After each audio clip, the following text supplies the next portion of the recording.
Magandang araw po. Ako po si Jair J. Condisino Cruz ng Grade 5 Abad Santos. Ito po ang aking PETA 1 sa LE. Ang paggawa ng flower base gamit ang popsicle sticks.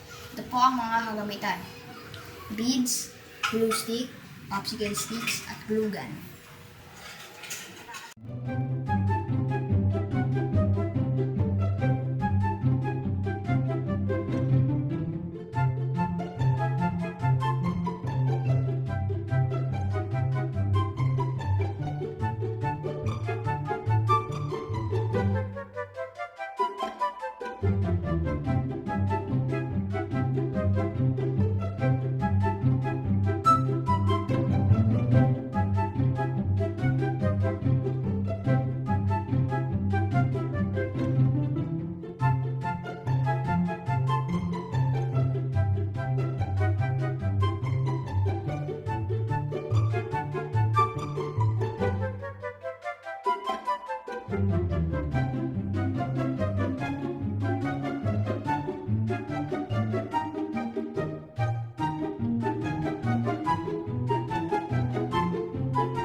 Ito na po ang aking ginawang flower base na gawa sa popsicle sticks.